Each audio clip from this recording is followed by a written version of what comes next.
Hello viewers, welcome to the lecture series of limits, and this is a unit from class 11th and I am Keshav Agarwal, and today we are going to start a unit from class 11th mathematics, and this is the unit from where we get into calculus for the first time.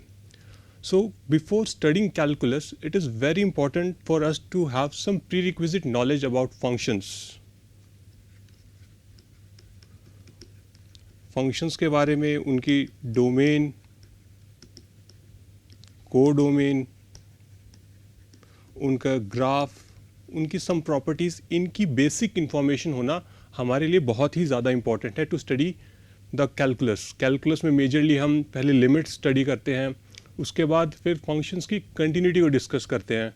Continuity फिर हम उसके applications और differentiability, फिर integration. सो इस तरीके से पूरे calculus का एक पूरी यूनिट है, एक बहुत बड़ी, तो उसका इस तरीके से पूरा फ्लो डेवलप किया जाता है. सो इन सब के लिए प्रीरिक्विजिट है हमारा functions, and I am assuming you have some basic idea of functions, and whenever required I'll be giving some idea about that as well.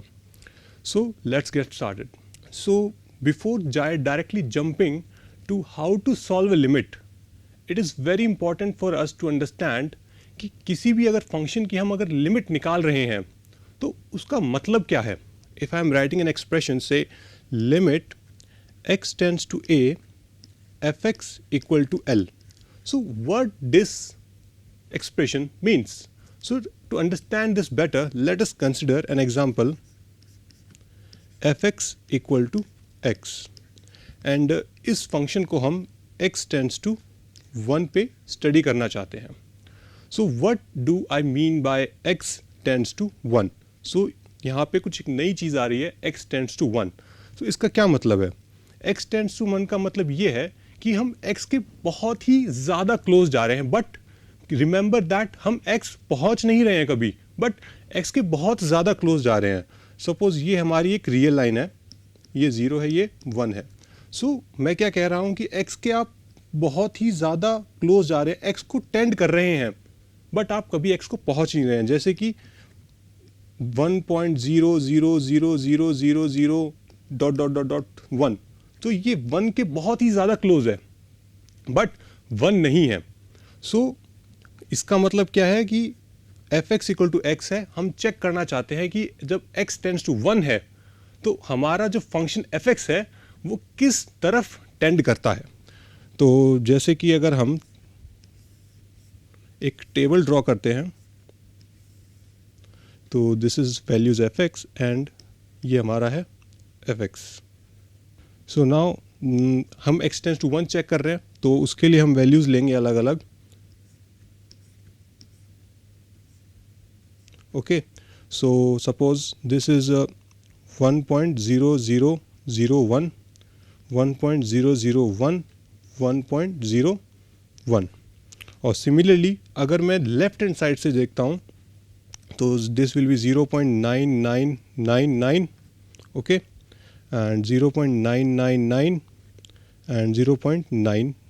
Okay, so ये वाली जो हमने वैल्यूज़ लिखी हैं ये सारी की सारी 1 के काफ़ी क्लोज है.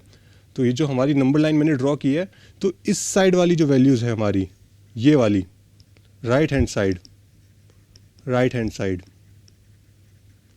ये कौन सी वैल्यूज़ हैं? इधर से, इस साइड से. ओके, एंड जो ये हमारी इस साइड वाली वैल्यूज़ है, लेफ्ट साइड वाली, लेफ्ट हैंड साइड बोलेंगे हम इसको, ये सारी वैल्यूज़ है इस तरफ से. ठीक है, तो अब हम देखते हैं कि जब x की वैल्यू अलग अलग है हमारे 1 के आसपास, तो हमारी fx की वैल्यूज़ हमें क्या मिलती है. So at 0.9 fx equal to x will give 0.9. At 0.999 we will get 999, क्योंकि ये आइडेंटिटी फंक्शन है, तो जो वैल्यू आप डालते हैं वही हमें आउटपुट में बाहर मिल जाता है. ठीक है, तो इस तरीके से ये हमारी आउटपुट टेबल यहाँ पे बन जाएगी. ओके व्यूअर्स, तो अब एक चीज़ ऑब्जर्व करने की चीज़ है यहाँ पे कि जैसे जैसे मैं x के करीब जा रहा हूँ राइट हैंड साइड से, जैसे जैसे मैं x के करीब गया यहाँ से, तो मैंने ये देखा कि मेरी जो वैल्यूज़ हैं fx की, ये सारी की सारी 1 की तरफ टेंड कर रही हैं. एंड सिमिलरली जब मैं लेफ्ट हैंड साइड से हमारे x को 1 की तरफ लेके जा रहा हूँ तो मेरी fx की वैल्यूज़ भी 1 को टेंड कर रही है। तो इस केस में मैं क्या कंक्लूड कर सकता हूँ कि कंक्लूजन क्या है इस पूरे डिस्कशन का? कंक्लूजन ये है कि whenever x tends to 1 then fx equal to x tends to 1। ठीक है, सो एक और एग्जांपल लेते हैं और अच्छे से समझते हैं। इस बार हम लेते हैं दूसरा example, example number 2, fx equal to X square. ठीक है, ये एक पैराबोला है। ये क्या है? एक पैराबोला है, इस तरह से बनेगा। ठीक है, तो इसका भी मैं बिहेवियर चेक करना चाहता हूँ व्हेन x टेंड्स टू 0। फिर से वही वाली बात है कि जब x टेंड्स टू 0 क्या मतलब है कि हम दोनों तरफ से, राइट साइड से और लेफ्ट साइड से x को टेंड कर रहे हैं बट x को कभी पहुंच नहीं रहे हैं। तो सेम टेबल एक हम यहाँ पे बनाएंगे हमारे इस फंक्शन के लिए।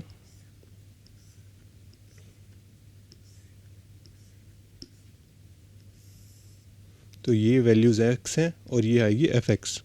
सो -0.1 -0.01 -0.001 और यहाँ पे आ जाएगा 0.01 0.1। ठीक है, तो ये हम वैल्यूज़ ले रहे हैं यहाँ पे। तो -0.1 पे हमारा फंक्शन क्या वैल्यू देगा हमको? 0.01 और -0.01 पे हमारा फंक्शन क्या वैल्यू देगा? 0.0001। सिमिलरली यहाँ पे क्या आ जाएगा हमारे पास, निकाल सकते हैं। और सिमिलरली यहाँ पे 0.0001 और ये आ जाएगा 0.01। सो इस तरीके से हम जब लेफ़्ट और राइट साइड से जब हमने x को टेंड किया तो हमने ये देखा कि जो हमारी fx की वैल्यूज़ हैं ये सारी की सारी 0 की तरफ बढ़ रही हैं। एक तरह से प्रेस कर रही हैं दोनों, यहाँ से भी आ रही है वैल्यूज़, यहाँ से भी आ रही है और सेम पॉइंट पे दोनों के दोनों कन्वर्ज कर रही है, प्रेशर बना रही है सेम पॉइंट पे। तो अगर हम ग्राफिकली इस चीज़ को अंडरस्टैंड करना चाहें तो ये हमारा पॉइंट क्या है? 0। और सपोज़ थोड़ा एनलार्ज वे में इसको समझने की कोशिश करते हैं कि this point is 0.1 and this point is 0.01, similar this point is 0.1 and this is 0.01। सो अब अगर मैं इसको टेंड करा रहा हूँ तो ये देखिए, तो ये यहाँ पे कुछ इस तरीके से आएगी वैल्यू। ठीक है, और इस 0.01 की इमेज कुछ इस तरीके से आएगी। और मैं अगर यहाँ पे और करीब जाऊँगा तो यहाँ इमेज आएगी, और करीब जाऊँगा तो यहाँ इमेज आएगी, और ज़्यादा करीब। तो ये अल्टीमेटली राइट हैंड साइड से मैं क्या देख रहा हूँ? जैसे जैसे मैं 0 की तरफ बढ़ रहा हूँ, ग्राफ भी आपको ये बता रहा है कि फाइनल वैल्यू किधर जा रही है? 0 की तरफ जा रही है। तो सेम वे अगर मैं लेफ्ट साइड से देखता हूँ तो 0 की तरफ जा रही है। ये देखिए, it's very clear from the graph that if whenever I am going towards 0 from left and right hand side, both the sides, तो my final value is tending towards 0. So यहाँ से मैं ऑब्जर्वेशन क्या निकाल सकता हूँ?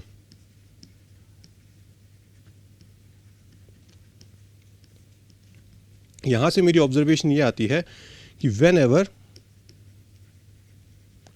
x tends to 0, my fx equal to x square tends to 0. सो इस overall discussion का क्या मतलब है कि पहले पार्ट में हमने क्या देखा कि हमारे पास एक फंक्शन था fx इक्वल टू एक्स, और जब हमने x इक्वल टू 1 को टेंड कराया तो हमारा fx 1 को टेंड कर गया। ठीक है, एंड सेकेंड एग्जाम्पल में हमने ये देखा कि जब हमारा gx equal to X square लिया हमने समथिंग, तो x 0 को टेंड कराने पर हमारा gx 0 को टेंड कर गया। सो इस ओवरऑल कंक्लूजन से मैं क्या कंक्लूड कर सकता हूँ? इफ़ यू रिमेंबर, मैंने एक फर्स्ट स्लाइड में एक एक्सप्रेशन लिखा था, limit x tends to a fx equal to l।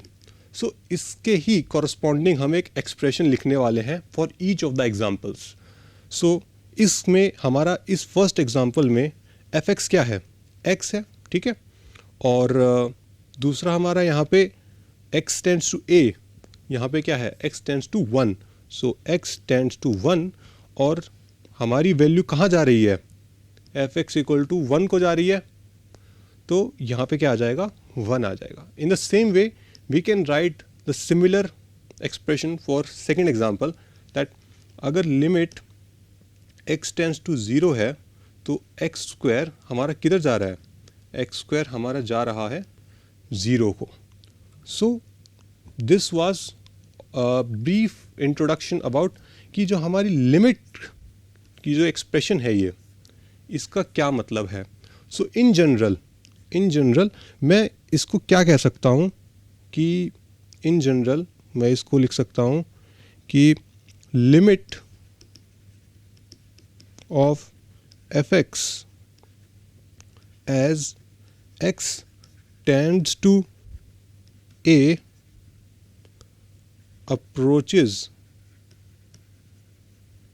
to L, and this L is called limit of the function.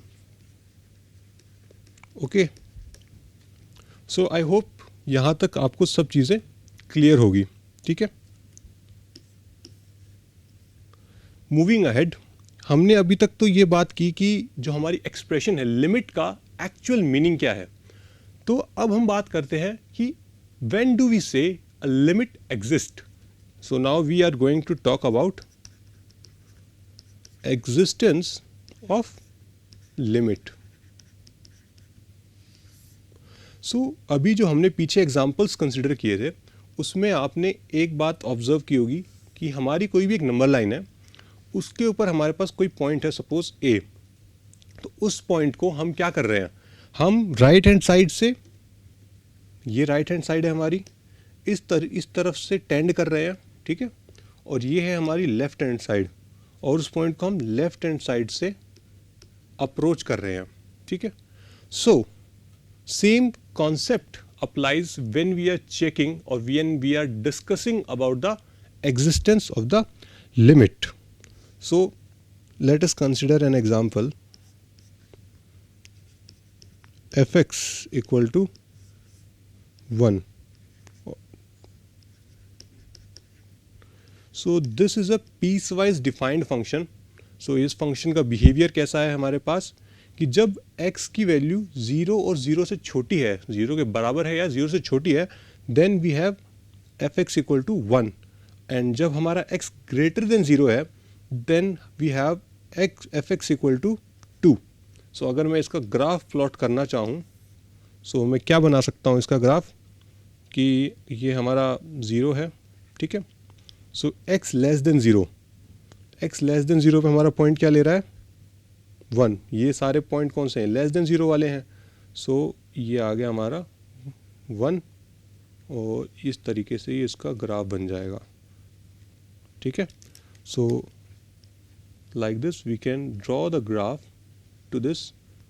ये क्या है हमारा point 0,1, and when x is greater than 0 what do we have 2। So यहाँ पे एक open बनाऊंगा मैं, so this becomes 2, ठीक है। सो ग्राफ तो आई होप आपको वेरी क्लियर है, क्योंकि मैं आई एम अज्यूमिंग कि आपको फंक्शंस, उनका ग्राफ, उसकी बेसिक इन्फॉर्मेशन है, तो उसका ग्राफ कुछ इस तरीके से बनेगा। और मैं इस फंक्शन की लिमिट चेक करना चाहता हूँ कि analyse the limit of fx when x tends to 0, ठीक है।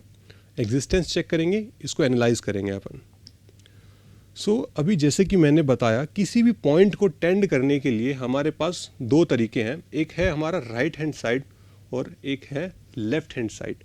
सो जब हम x tends to a from right hand side, then we write x approaches to a plus, ठीक है। दिस इज अ नोटेशन, इसमें कोई बहुत दिक्कत वाली बात नहीं है, just a notation, okay. And next is जब हम लेफ्ट हैंड साइड से अप्रोच करते हैं तो x approaches to a minus, plus और माइनस सिर्फ एक नोटेशन के लिए है, इनका वैसे कोई मतलब नहीं है, ठीक है। तो ये एक नोटेशन है राइट हैंड साइड और लेफ्ट हैंड साइड से अप्रोच करने के लिए।